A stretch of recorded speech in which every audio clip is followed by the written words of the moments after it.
Good morning, everyone.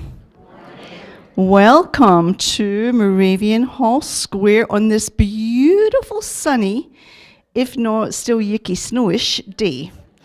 But we're glad that you ventured out to join us this morning.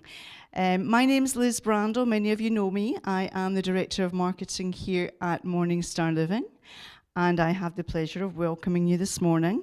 We've been running these Eventful Living programs now, I think we rebranded in 2014 or 15 to Eventful Living. Prior to that, we were running these types of events for many, many years, long before I ever came to join the organisation. So we're happy to be able to plan them for our residents, but also for the community at large, the Greater Lehigh Valley community. So today we are thrilled, a couple of things, little housekeeping things, restrooms. Gents' restroom is carry corner to this door here. Ladies is just to your right as you go out the door and then past the elevator and on your left. If you need to leave the room, please do so by the back door there and on your left, only to avoid disturbing the seminar, alrighty? And then the other thing is cell phones. We all hear the beeping and the buzzing and the singing and the dancing of cell phones, and the person whose cell phone is beeping and buzzing and dancing doesn't know it's their cell phone. So please, please, please silence your cell phones, alrighty? Now today we're thrilled to welcome Ted Moyer and Sabrina Moody from Historic Bethlehem Museums and Sites, who will be presenting Early Industry in Bethlehem. So in this seminar, we're going to discover how the early Moravians established the largest concentration of crafts and trades in the American colonies. They will also discuss how the center of industry has changed throughout the centuries, from business center to junkyard to treasured museum site. Please put your hands together in warm welcome for Ted Moyer and Sabrina Moody.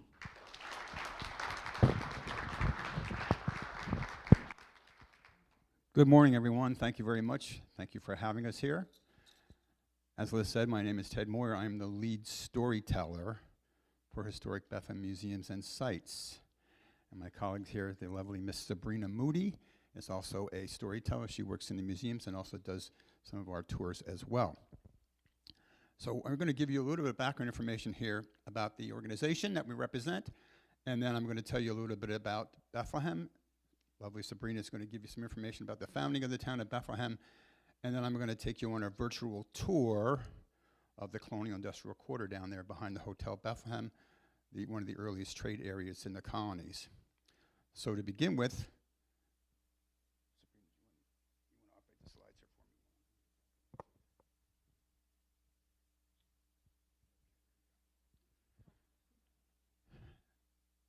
go to the next slide. Thank you very much. Historic Bethlehem Museums and Sites. We have a National Historic District in Bethlehem, almost 15 acres.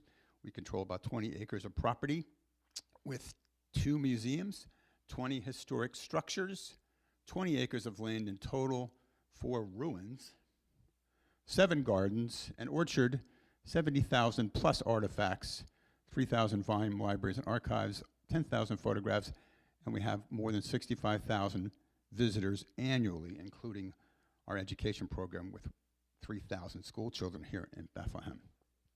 Next slide. Many of you may have been following this and know that Historic Bethlehem has been nominated to become a UNESCO World Heritage Site.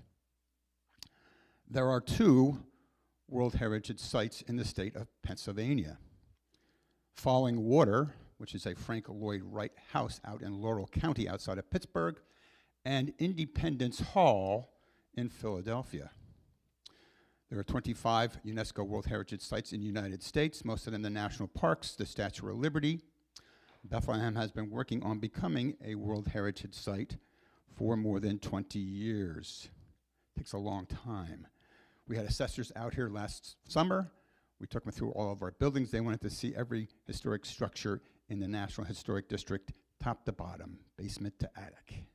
Took them through, and we're officially nominated. The voting will occur later on this year, and we will join Grace Hill in Northern Ireland, which is another Moravian community, and Heron Hoot in Germany, which is another Moravian community, will form a 3-site, multi-site UNESCO World Heritage Site, the first 3-site UNESCO World Heritage Sites in the organization's history. So we will join the Great Wall of China, the pyramids, the Pantheon, Pompeii, Bethlehem, Pennsylvania. So next slide, please. So the Brethren that founded Bethlehem established communities and missions all over the world. This map kind of demonstrates where they went, pretty much every continent, eventually, to spread the word that Jesus Christ is our Lord and Savior. So we're going to talk a little bit about how they got to Bethlehem and the founding of the organization. Go to the next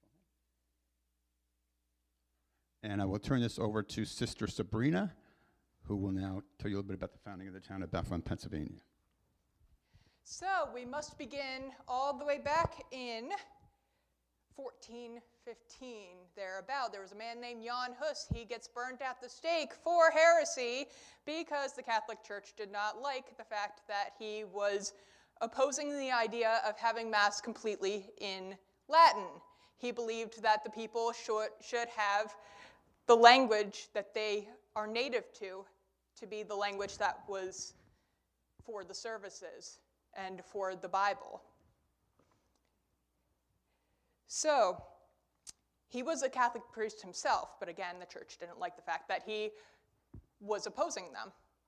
This is about a century before the known Protestant Reformation with Martin Luther, making it one of, if not the oldest Protestant denomination in existence.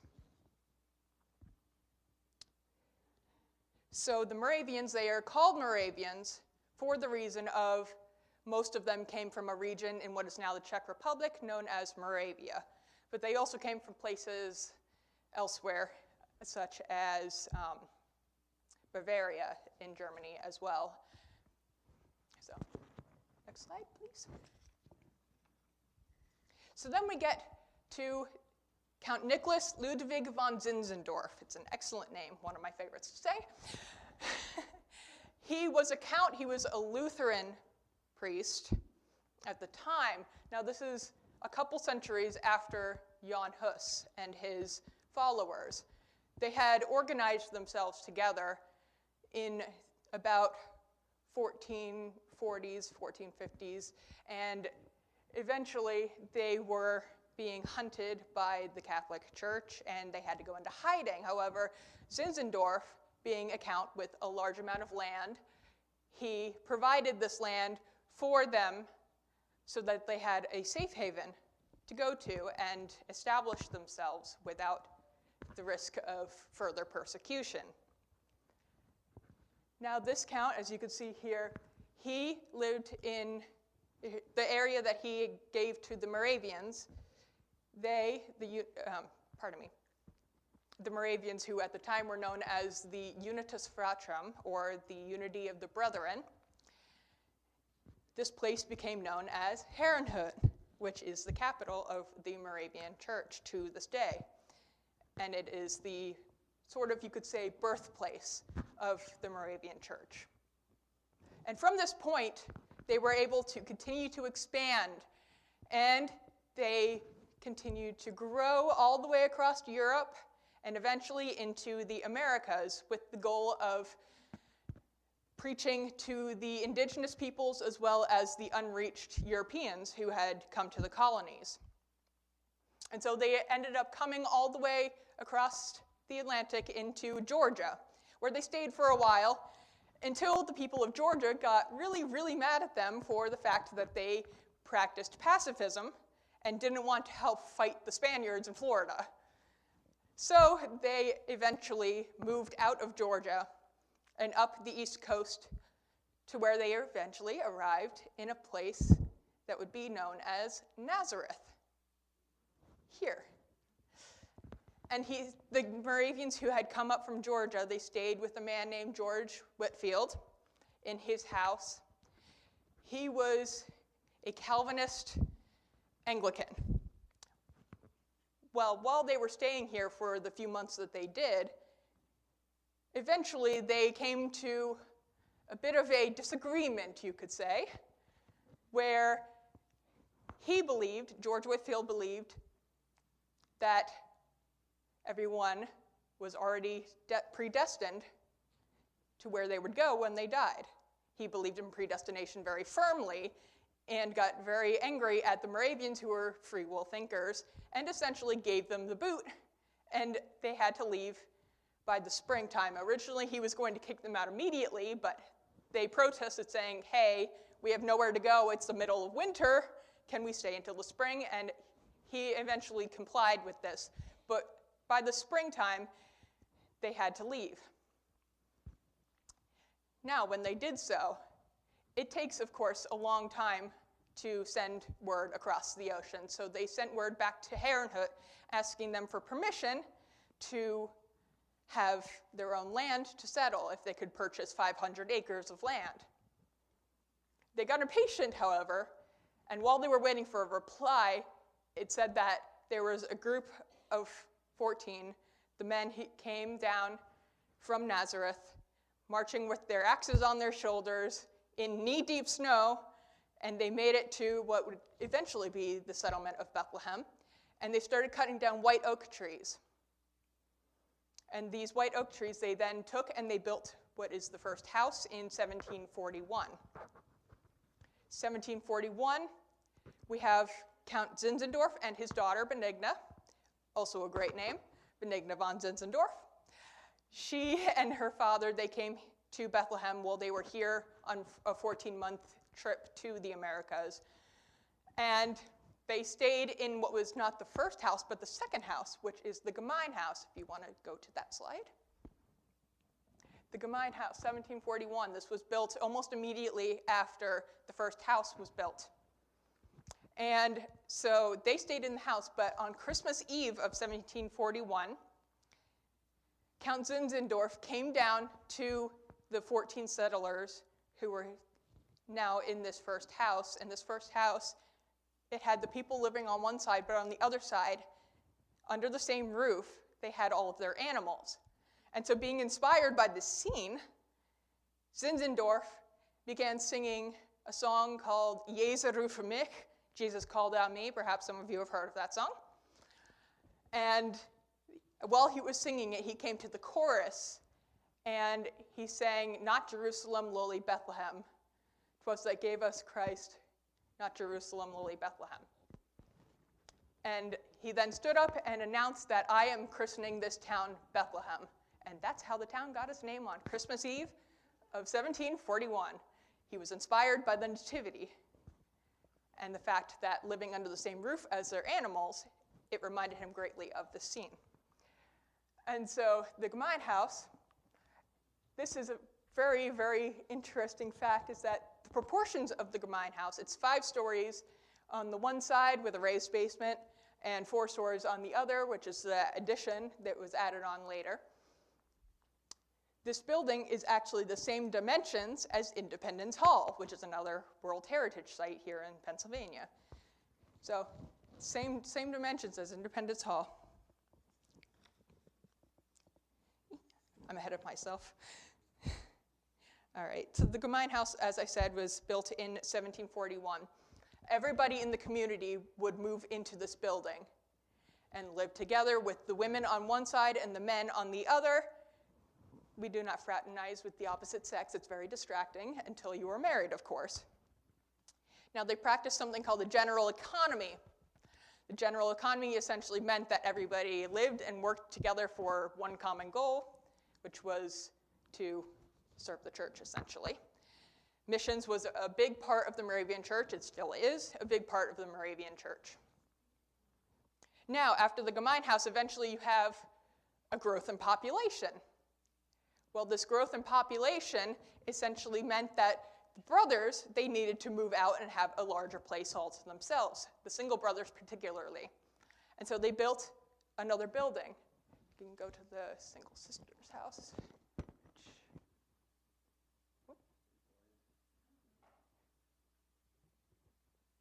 A little out of order, I apologize. All right, so they built this building, which originally housed the single brothers.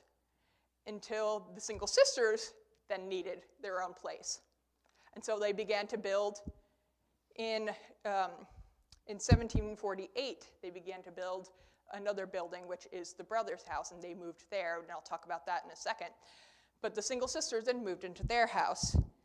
The building was built in 1744, however, as I mentioned. When the brothers moved out, the sisters moved in 1748. Now, they also had what we called the bell choir house, or the married couples choir.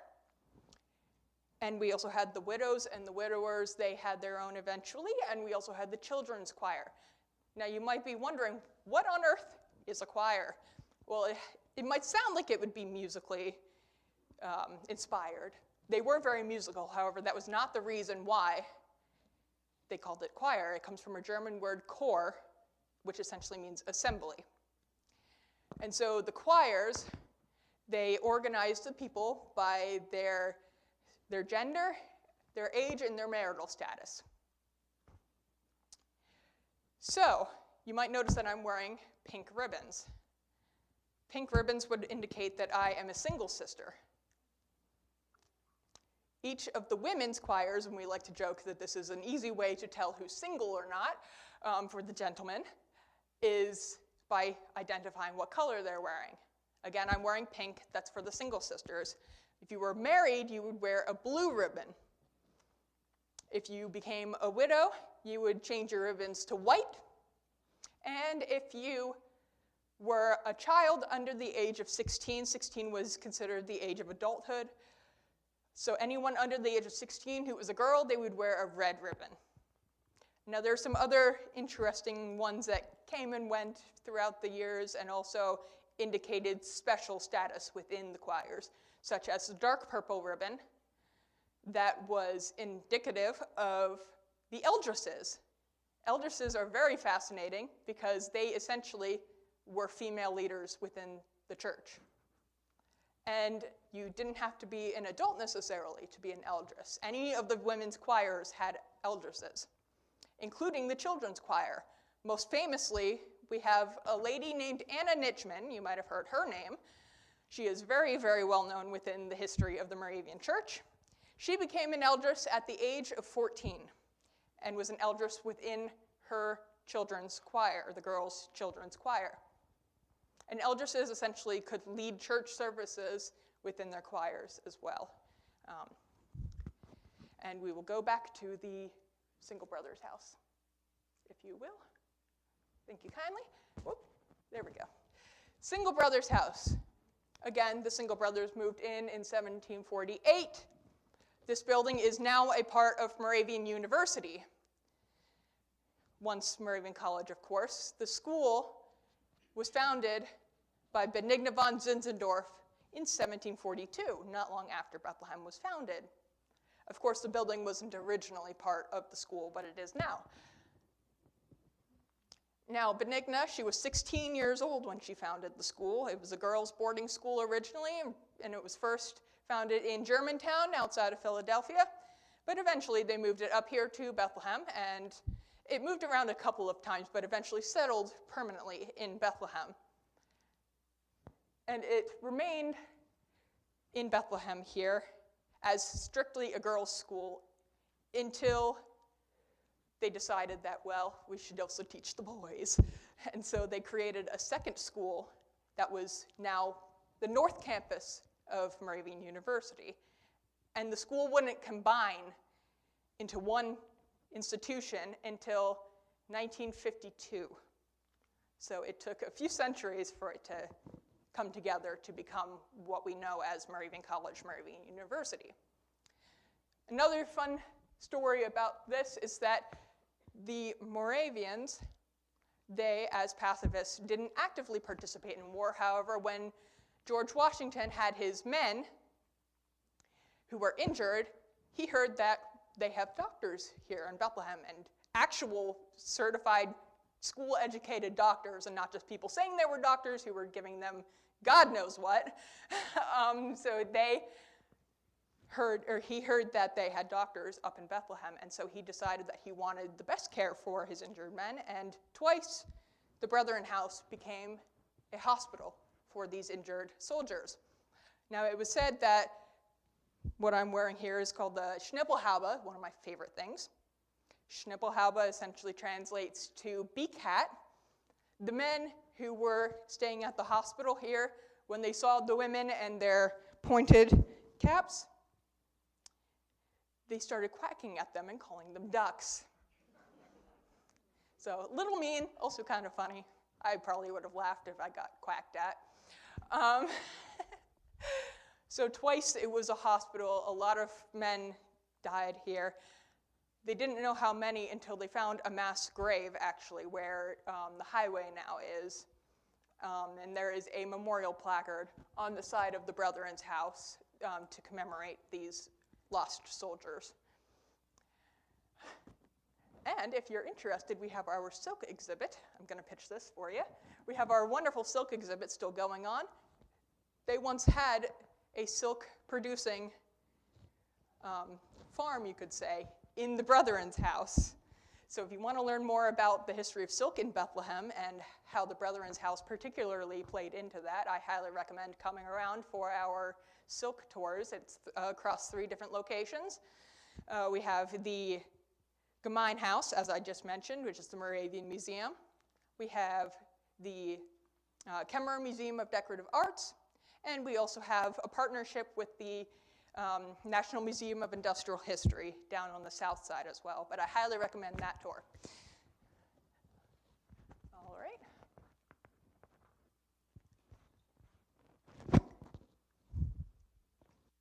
Okay, thank you, Sister Sabrina. Men did not wear anything in Moravian Bethlehem that indicated their marital status, unlike the women. So yes, I know everybody's going, wow, these people, they're sexist even back then. But Moravians did respect women. They were allowed to have leadership positions in the community, leadership positions in the church. Women in Bethlehem in the 1740s were allowed to lead religious services. Only for the women. You couldn't for the sacraments, but still way ahead of other religious organizations, some of which today still do not allow women to lead religious services. Women in Bethlehem were allowed to take the same courses as men. The rest of the colonial world, the women are getting embroidery and needlework and language and maybe a little bit of music, some ciphering so they could do basic arithmetic, and the men were getting all the neat stuff, math, science, and physics. But in Bethlehem, you as a woman could take math, science, and physics in their schools here. They became renowned for the education of their women and the quality of education of their women, even though they did separate the men and women for productivity purposes, less distractions. You know, men and women, they get together. You know, sometimes you get a little bit distracted by that cute guy or girl sitting next to you, so not as quite as focused on the Lord as you should be or your work tasks. We're going to talk a little bit about the work tasks. Zinzendorf, a meticulous German, planned the community out, and tens of thousands of Germans came over here to Pennsylvania, 1700s, early 1800s. Almost all of them came to farm. But Zinzendorf had a planned community here, and he brought skilled tradespeople over here, and he established a trade area down along the banks of the Monocacy Creek, which I know some of you are familiar with, runs behind the Hotel Bethlehem. They used the creek as a power source to power water wheels to power their trade equipment. Monocacy comes from a Native American word, a Shawnee word meaning winding dream, Monocacy, winding dream or creek with many bends. It empties into the Lehigh River about a quarter of a mile south of Bethlehem. The Lehigh River, originally called Lekawiki in Native American language, which means where there are forks, because it was considered a fork of the Delaware River. It's called the western branch of the Delaware River before it was called the Lehigh River. Lehigh is a derivative of Lekawiki. The Leka part became the Lehigh part. So Zinzendorf had a trade area down here along the banks of the Monocacy Creek, and we call it the Colonial Industrial Quarter today. By 1755, there was 50 different trade buildings down there behind the Hotel Bethlehem, the largest concentrated area of trade in the entire North American British colonies. We like to think of it as America's first industrial park here in Bethlehem, Pennsylvania.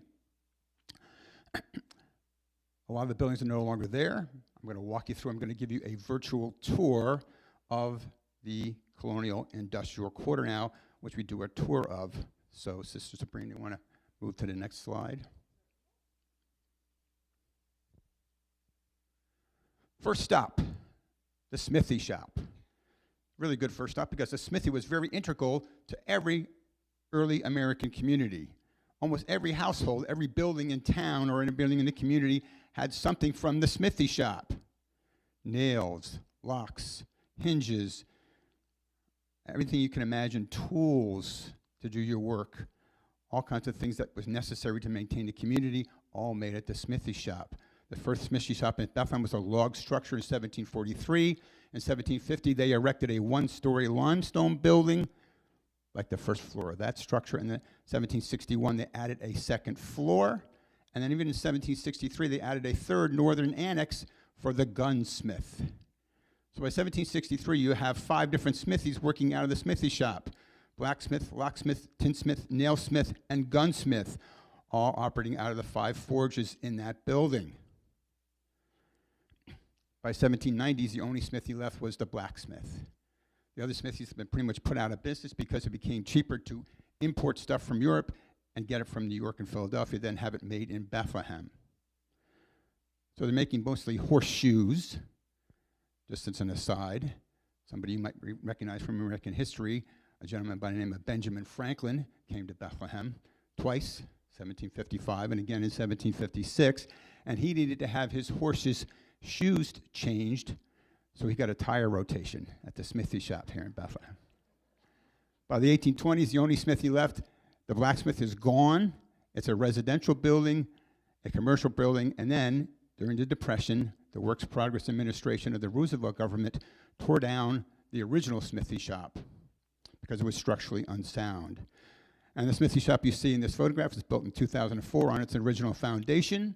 We have smithies there doing work today the same way they did in the 1700s and 1800s. If you have not visited our smithy shop, it's typically open Fridays, Saturdays, and Sundays from April through New Year's. We don't have any heat in the building, so we give them a break over the winter season.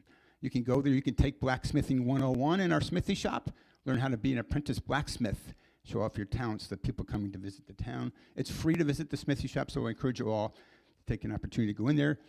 The things that these guys make in our smithy shop, we sell in our Visitor Center on Main Street.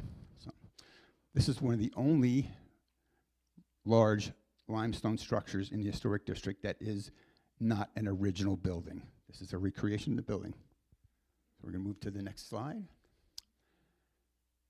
This wall is part of the Pottery Works. People walk by and say, well, why is that ugly little piece of wall standing there next to the smithy? Well, let me tell you about the Pottery Works.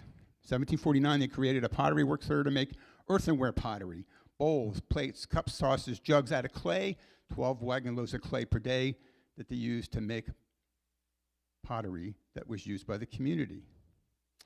They added an addition in 1756 to make ceramic tiles. And made ceramic tiles for the roofs of buildings. If you see the smithy shop, you can see the ceramic tiles on the roof of the building there. They made ceramic tiles for in the front of your fireplace. They held heat, and they were decorative. They were renowned for making ceramic tile stoves. They were renowned for the quality and efficiency of their tile stoves. People would come over from all over the area, load up wagons, and come over here and take a tile stove home to heat portions of their residences.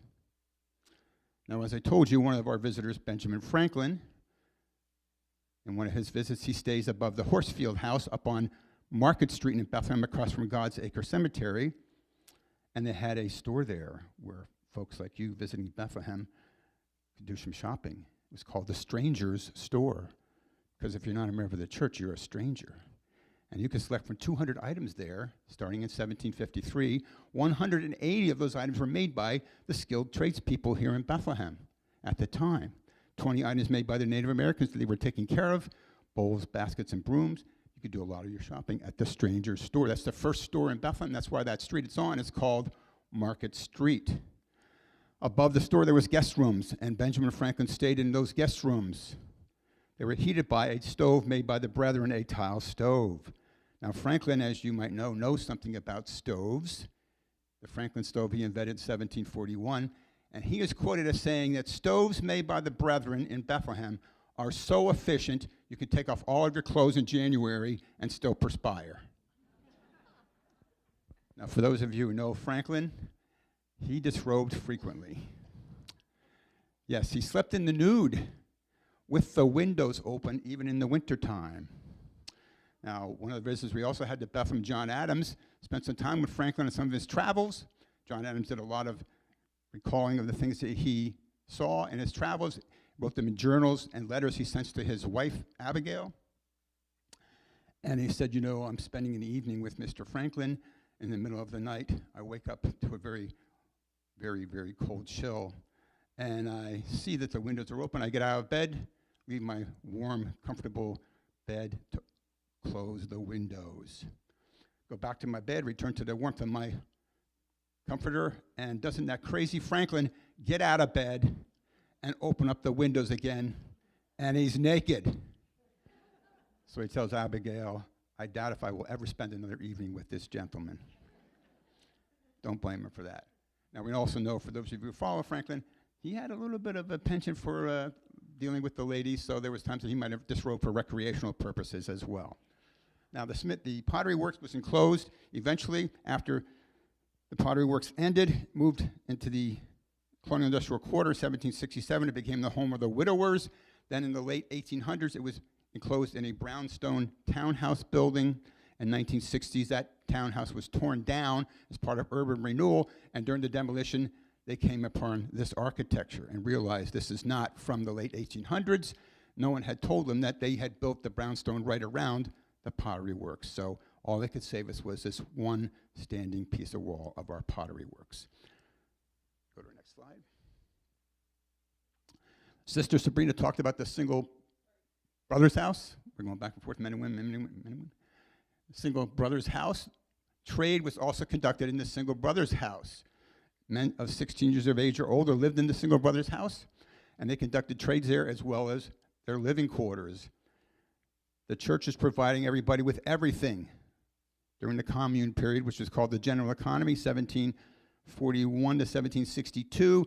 They're giving you food, clothing, housing, medical care, education for your children, child care. Everything's taken care of for you by the church, and you in the commune are not getting paid wages. So these tradespeople that I'm going to be talking about, they were not making money as a salary. Everything that they made, all the money they made, went to the church. And the church collected all that and provided for them, and they're working 12, 15 hours a day at their task to provide for the community here.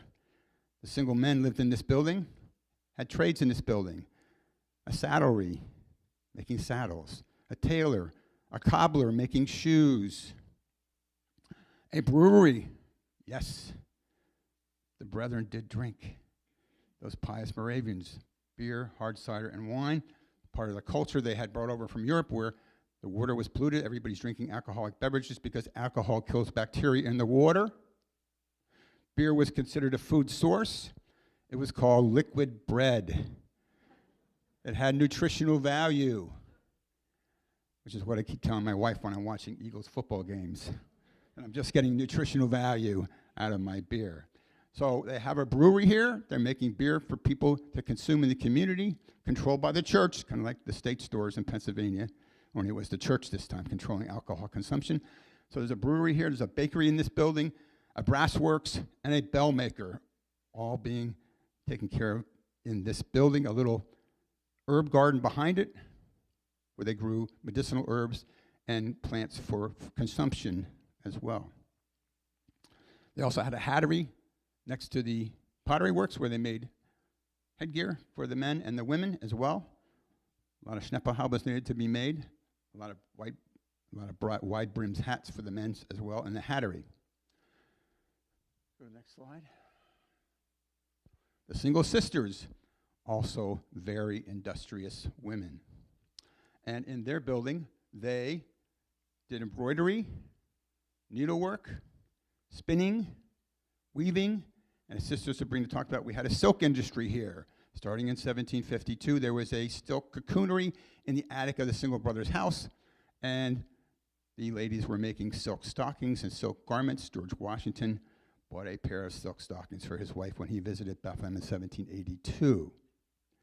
A large silk trade eventually developed in Bethlehem, As Sister Sabrina said, you can find out all about that in the Unspun exhibit in the Cameron Museum of Decorative Arts. But I will tell you, ladies and gentlemen, that by the 1930s, 1 out of every 8 pairs of silk stockings worn by women in the United States were made in Bethlehem, Pennsylvania.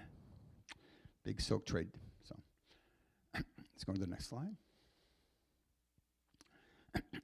Now, down in the colonial area, the colonial industrial quarter, there was a good freshwater source. One of the reasons why they bought the property. There was a spring, and the spring was producing more than 1 million gallons of water per day. Very free-flowing spring. It didn't freeze up in the wintertime, didn't dry up in the summertime. It's one of the reasons why they bought the property, because you had a great drinking water source, you had a power source with the Monocacy Creek, and the Lehigh River, which was too shallow for navigation, was a great food source. You couldn't take big ships up and down the Lehigh, but it was loaded with shad. For those of you from the area familiar with shad, shad used to migrate up into the Delaware and then into the Lehigh to spawn. And in April, when the shad run occurred, all you ladies would take your nets out into the river, and you come back with maybe 1,000 fish a day. So you had a great food source, because you'd smoke them, salt them, dry them, and save them for future consumption. So you had a food source, a water source, and a power source, a great place to establish a community. Now, Sister Sabrina didn't tell you that, but they bought the 500 acres. They paid 450 pounds of Pennsylvania currency for the original town of Bethlehem, the 500 acres. Today, that's about $98,000. So the original town of Bethlehem was bought for $98,000 in spring 1741. Originally, they put a fence around the spring to keep the animals away. Then in 1747, they put a spring house over the spring. And they had a little pool in there where you could use as a community refrigerator, store your fruits, your eggs, your cheese, and your milk in the 50-degree spring water. The original 1747 spring house flooded out by the Monocacy Creek. For those of you from the area, you know the Monocacy still floods down there.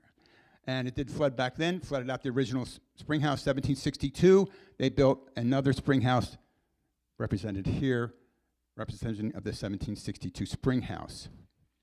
Now, the problem was you had a great drinking water source down at the bottom of the hill along the creek, but the people were not living down there.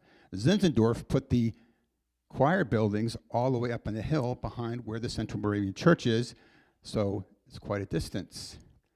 And for 14 years, they had someone be the water carrier. And you're the lucky guy who gets to pull a hand-pulled cart of jugs of water up and down the hill to those buildings. More than 500 feet uphill, very difficult, very strenuous in the hot summer weather, very dangerous in the slippery winter weather conditions. People were getting hurt.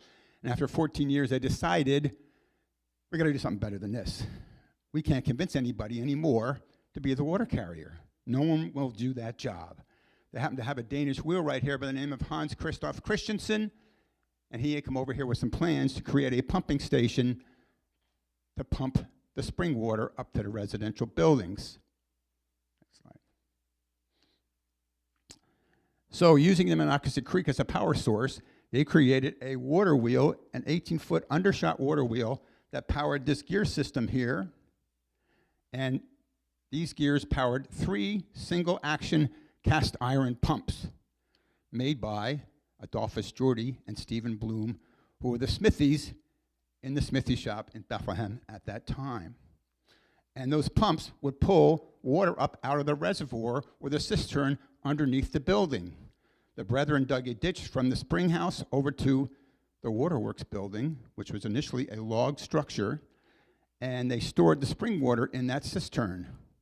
And these pumps would pull the water up out of the cistern and send it 320 feet up the hill to where the Central Moravian Church stands today. That's a 94-foot elevation change, all through log pipes. Starting in 1755, the brethren had pumped municipal water at their doorsteps. This is the first pumped municipal water system in all of North America, done here in Bethlehem, Pennsylvania by the Moravian Brethren.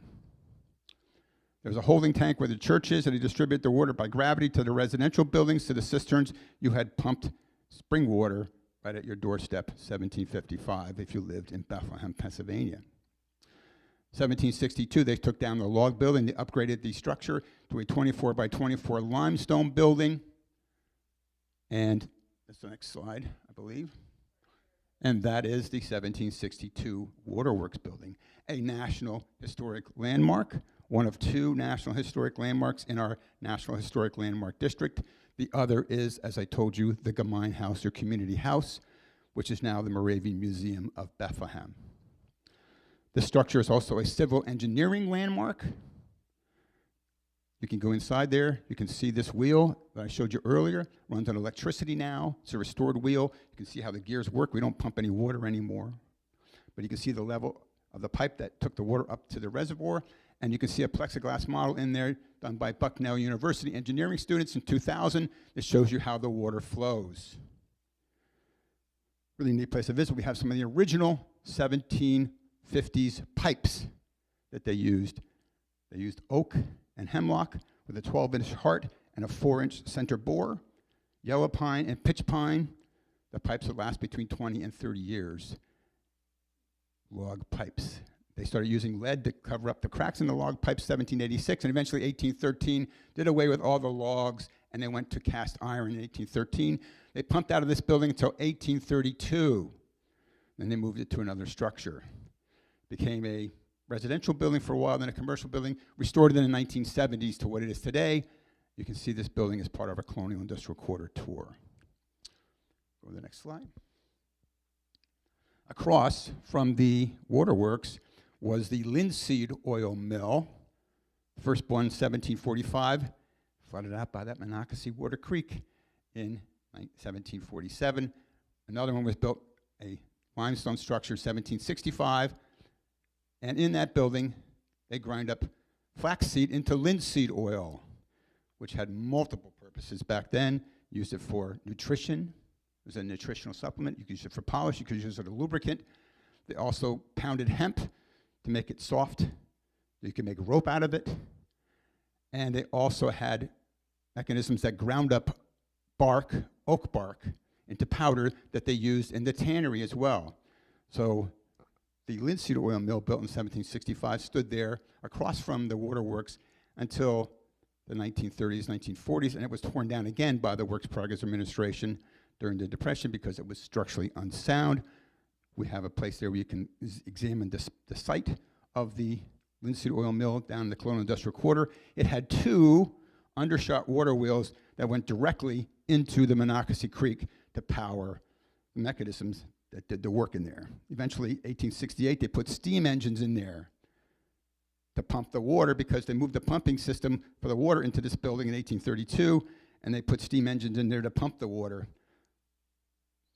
The water in the spring was used as a drinking water source for the town of Bethlehem until 1912, when they tested it and said, you know, we shouldn't be drinking any of this stuff. Well, yes, I would think that you have a linseed oil mill, you have a tannery, you have a butchery, you have a soap-making operation, you have a regular grain mill down there. Yeah, there's probably some really bad stuff in the water there. So, 1912, they stopped it. The spring is still there. It's capped off. The water table is really high down there. The water goes underground, underneath the tannery, and into the Monocacy Creek.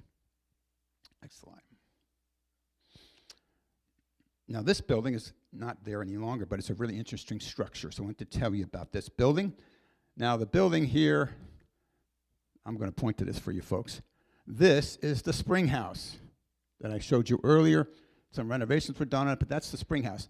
The building behind the spring house is the 1769 Towery, T-A-W-E-R-Y. The Towery is where they made fine leather goods out of goat and deerskin, gloves, book bindings, vests, very soft leather. And they stopped using the Towery for tanning purposes, for leather purposes in 1872, and it was purchased in 1884 after it was a residence for a while. And in 1884 it was purchased by two gentlemen, William Koch and William Malthanar. William Malthanar was the son of a stonemason. He was a stonemason by trade. He did a lot of the Lehigh University buildings, the stone buildings you see on the campus over there, him and his father. And they purchased this building in 1884. They turned it into a saloon called the Summer Garden. And if you're facing this, the left side, that is a picture of gentlemen sitting out in the gardens of the summer garden, enjoying, I'm assuming, adult beverages. Now, Mr. Malthanar got involved in some shady dealings, so much so that they called him Dirty Billy Malthanar. In 1895, Dirty Billy lost his license for the summer garden because it had become a place where men and women of ill repute gathered. So it was a brothel in Bethlehem, in Moravian Bethlehem. How scandalous. So he lost his license. Got it back somehow in 1897, reopened the summer garden again. But in 1902, Dirty Billy Malthanar, who supposedly owed lots of money to a lot of people, was found dead in his bed on the second floor of the summer garden. Now, the coroner said it was natural causes that killed him, caused his demise, but the local residents knew the better of that story, and they realized, they were just covering this up. Somebody probably bumped him off. The city said, okay, got a brothel, got murder, that's enough. They tore the building down in 1902. So the summer garden no longer there. All that remains is the stories about the summer garden. So go to the next slide. Not too far down the path from the summer garden is the tannery. This is an original structure, as is the Waterworks building, 1762 Waterworks, 1761 tannery. They had a log tannery here starting in 1743 where they tanned leather. And they built this building in 1761. They tanned leather there till 1873. Now, they didn't stop tanning leather because they ran out of cows. They had plenty of cows. They ran out of oak trees. And they used the tannic acid from the oak bark to tan the leather. By 1870s, almost all of eastern Pennsylvania was deforested. So all those forests you see in the Pocono Mountains, that's all new growth. The only old growth forest in substantial size in Pennsylvania, you have to go all the way out to Allegheny National Forest in Wentworth, Pennsylvania. So we got too expensive to bring the oak bark in, so they stopped tanning in 1873. Tanning was a very important business here in Bethlehem. They tanned about 2,000 hides per year to 3,000 hides per year. They had a stockade where the Hotel Bethlehem is, and eventually, during the Revolutionary War, they're doing 5,000 hides per year. So even though they didn't fight in the Revolutionary War, we had a hospital here, and we provided leather goods, boots, saddles, ammunition pouches for the troops of Washington's army. Eventually, they stopped tanning. The building is used for multiple purposes. It's a residential building for several years. So if you want to go to the next slide, Sister Sabrina, you can see that as a residential building on the left, the tannery being used as a residential building, and eventually it was used to sell used auto parts in the junkyard that was created where the Colonial Industrial Quarter stands today. To the right of that building, go back, is the butchery, 1756. So they had cows brought down there to the butchery. From the butchery, you would go into the hide, would be taken into the tannery. There was a soap making operation behind the tannery on the other side of the Monocacy Creek. So using all parts of the animals to make different products here in Bethlehem. And tanning is a very, very long process, 18 months to 2 years to get a hide ready. And you would take the oak bark and you would put it into a vat. And after what's called beaming, you would take the hair off the hide. You sat it in lime for a while to loosen up the hair for about 6 months. Then you take beaming and you would take the hair off, and then you would put the carcass into the tanning acid. It'd take about 18 months to get a finished tanned piece of leather. Hard as the rawhide chew toys that you would buy for your dog. So you don't want to wear that. That would not be very comfortable. So you have to full it, pound it really to make it soft, and to get it ready to people to wear. So they did the fulling operation in the tannery and also in the mill, which I'm going to show you in a few minutes. They had fulling in different parts of the building and the operation, different buildings in the Colonial Industrial Quarter down there. So this is the dye shop. They dyed clothing, yarn, natural materials here. First, 1746 is a log building. 1752, they moved it into the mill, And then eventually, 1771, they build 2 limestone buildings that are adjacent to each other. These are the remains of the 1771 dye shop. The brethren had lots of times they would put a residential area right next to where a trade person was, so there was a residential area for the dyer and his family, and also the dye shop. Fruits, berries, roots, leaves, beets, anything you could use per color until 1836, and then they moved the dyeing operation to Sand Island, and this became a granary to store grain in. Then eventually, a very busy service of the federal government, the Works Progress Administration, tore this building down again, and they used the stones from this building to form the retaining wall on the western side of the Monocacy Creek. So all we have is the remains of the 1771 dye shop. Dyeing was a very big business. 2 most important colors. Indigo blue comes from a root from India, brought to the Caribbean and eventually up to the colonies in the 1740s. And cochineal. Cochineal is a bright red, made out of an insect, a female insect from the Caribbean. You needed 70,000 insects to make 1 pound of bright red cochineal dye. Back then, you would put the dyes in the cloth. Obviously, you want to make the colors stay. So in order to make the colors stay longer, you have to use a mordant, something that made the colors fast so they wouldn't wash out or fade out very quickly. For many, many years, thousands of years, a very commonly used substance for a mordant was human urine. So there are places in Rome where you go in and you went into the privies there, they had pots there, they saved your urine because they would use it as a mordant when they did the dyeing operations for their fabrics. Next slide, please. This is the mill. This is the Luckenbach mill. This is the 3rd grain mill that the brethren had here in Bethlehem. First was a log building, 1743. They built a limestone building in 1751, similar to the tannery that I showed you. That building burned down in 1869. And the Luckenbach family, who had purchased the mill from the church in 1830, built this building in 3 months from January to March of 1869. The church controlled all the trades in Bethlehem until 1762. Then they started weaning themselves off and they started privatizing some of the trades by the 1760s, 1770s, keeping some of them. Early 1800s, they started turning all over. And by the 1830s, pretty much all the trades were sold off. The church no longer was in the industry business, in the trade business. They had sold it off to private people who were running the trades here in Bethlehem. This mill operated as a retail granary until the 1950, making grain out of corn, wheat, and rye from the farmers here, making it into flour. Milling is a very, very detailed process. A miller had to be an engineer, a fireman, a plumber, a carpenter, and an exterminator, because you had a lot of critters. You always kept cats.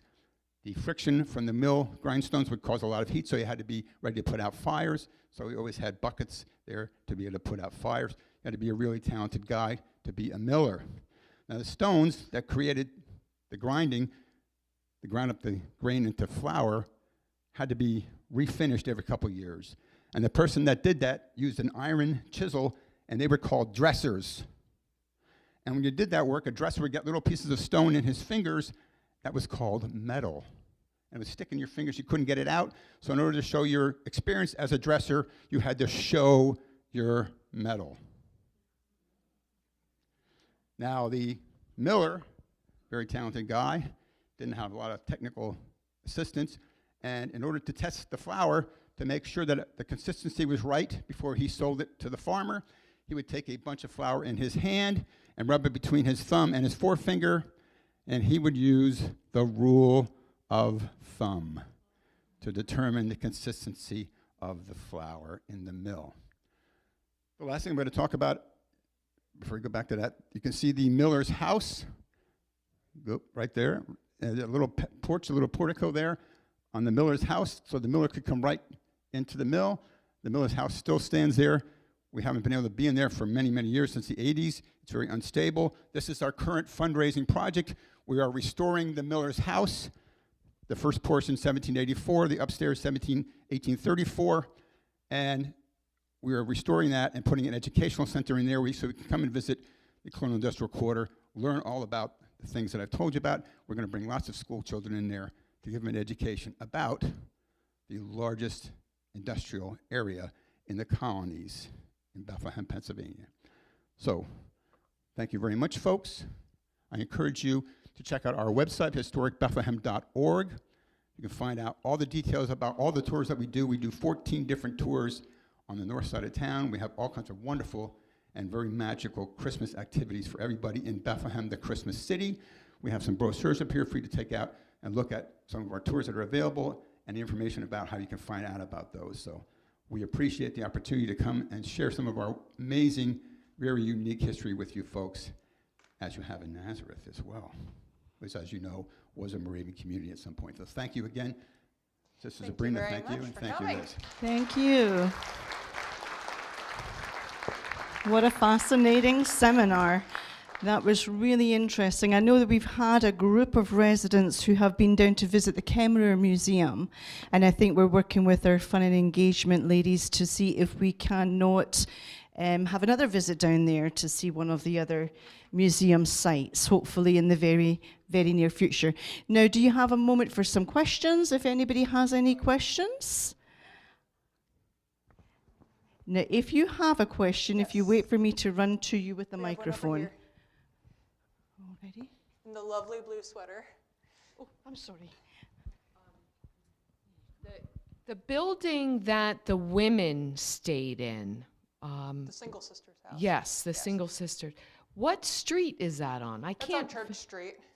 Okay, I just And can't. So you have the Single Sisters house here, the Bell Choir building, which was the married couples choir here, and then you have the Gemein house, and they're sort of all attached in a U shape. They're all on Church Street. Thank you. You're welcome. It's a courtyard. It's the oldest residential area of the town of Bethlehem. They're kind of right adjacent to each other. It's very impressive when you walk in there and see all these stone buildings from the 1740s through the 1790s. And all those buildings are all original structures, and they're all still being used, and they're all still owned by the church. We lease our buildings from the church. In the early days, how was the trades, how was that determined?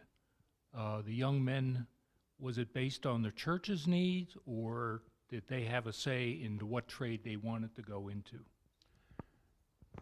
The initial tradespeople came over here from Europe. So Zinzendorf picked out specific trades because he knew he had a closed community. And he wanted to make sure that in a closed community, you have to have everything you need right there, because it's not closed. If you got to go every place to get everything, so they want to have somebody representing all the trades that you can imagine brought over here. And then, of course, they had apprentices. So when you get over here from Europe, the Aufseher Collegium, which is the governing body of the church, would determine where you're going to be assigned to do your tasks, to provide labor for the commune here in Bethlehem. So they would determine whether your capabilities or your previous experience justified where you would be positioned, and the church would make that decision as to who they placed in particular trades in the community. Another question here. Thank you. I have a question about the tannery. You said when all the oak trees were gone, they had to quit doing tanning. What happened, first of all, to all those jobs and guys that were working in that, the income that came from that? And secondly, where did they get their leather from after that? That's a good question.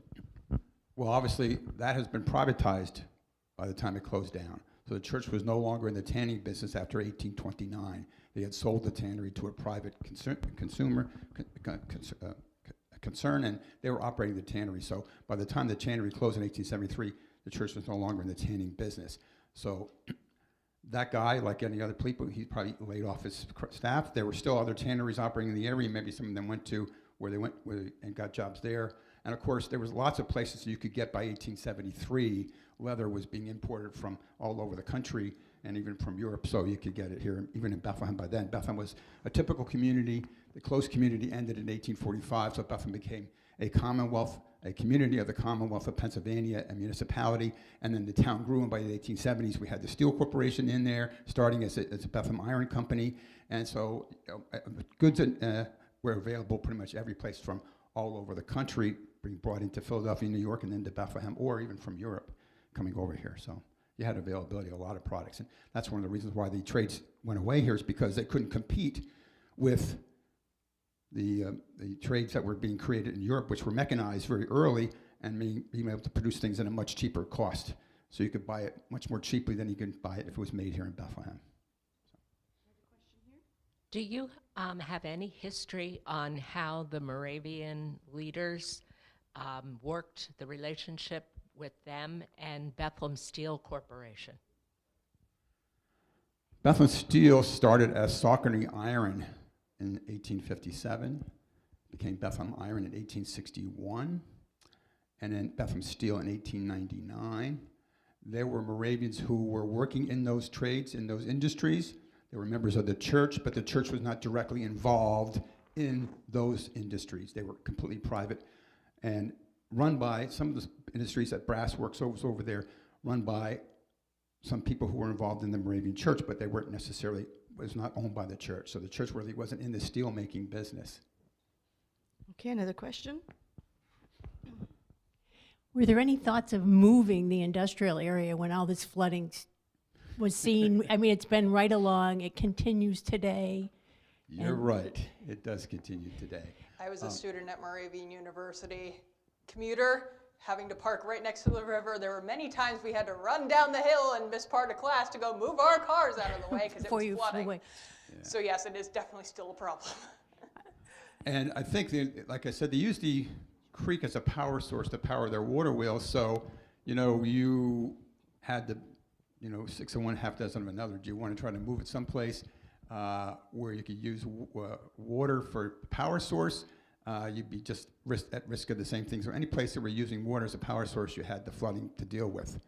And that was a convenient power source, so you just put up with it. That's one of the reasons why Zinzendorf put the residential areas up on the hill where the Central Moravian Church is, because at least they didn't have to deal with flooding in their homes. But they did have to deal with, and several of the buildings were flooded out. As I told you, they had to reconstruct and build new buildings, so it was the price of doing business along a creek. And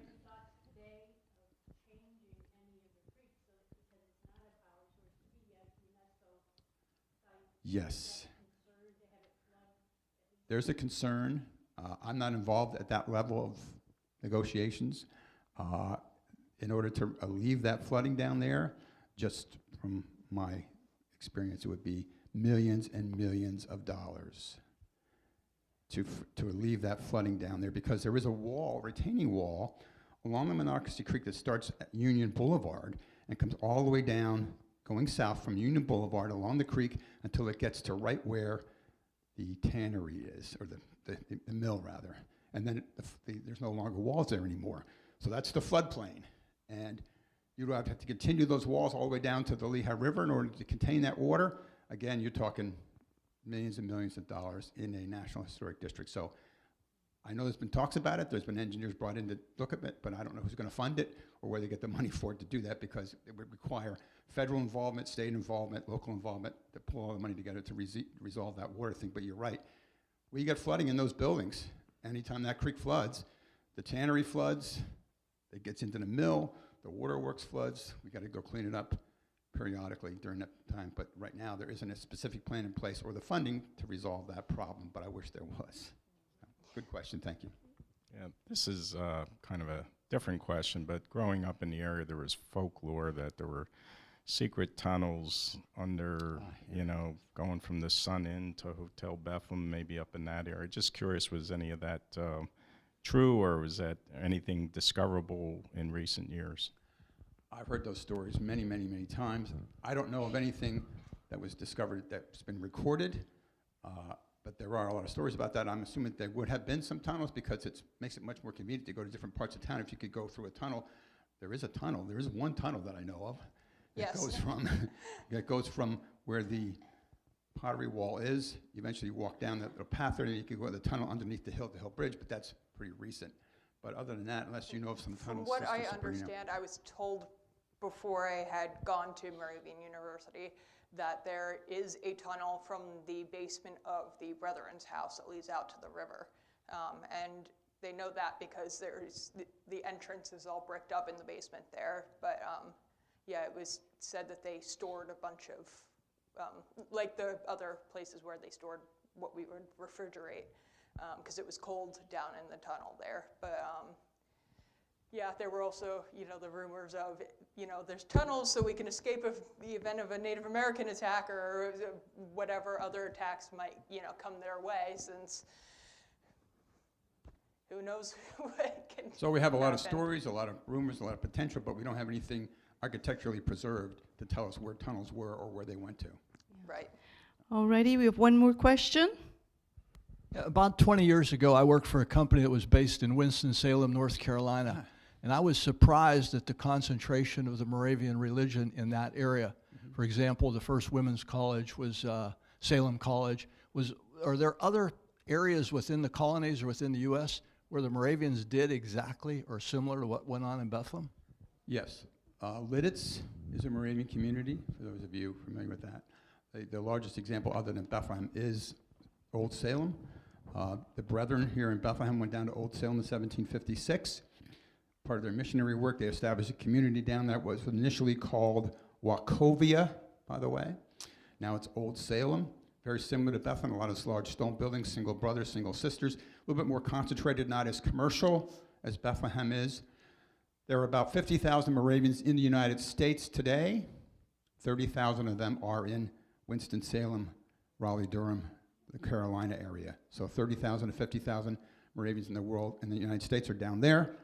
Very large community of Moravians in North Carolina. There's about 1 million Moravians in the world, give or take 1 or 2. More than 800,000 of them approximately are in Tanzania and Africa, which is the largest Moravian community in the world in Tanzania. 3,000 Moravians in the Lehigh Valley, in 14 different churches in the Lehigh Valley. The Central Moravian Church in Bethlehem, about 1,000 members, is the largest Moravian church in existence, still operating in the Lehigh Valley. So, thank you. Thank you. So thank you again for such a wonderful presentation this morning. Please put your hands together again for Ted Moyer and Sabrina Moody. Thank you so much. All right.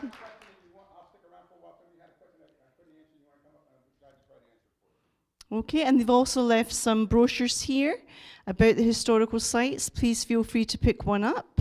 Feel free to visit our gift store on the way out, have lunch in the cafe.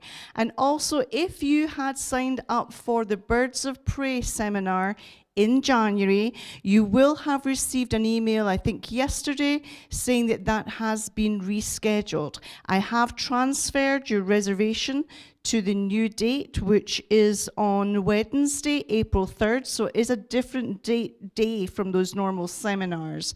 So it's going to be on Wednesday, April the 3rd. If you signed up online, you will have received that message yesterday. If you did not sign up online and you called the front desk, you will or will have already received a call from the front desk asking if you want to attend on the 3rd. If you signed up online, you don't have to do anything if you're attending. If you're not attending, please just drop me a responding email saying that you're not able to attend that day so that I can release your spot for someone else. Alrighty, thank you once again, everyone, for coming out. Thank you to Ted and Sabrina.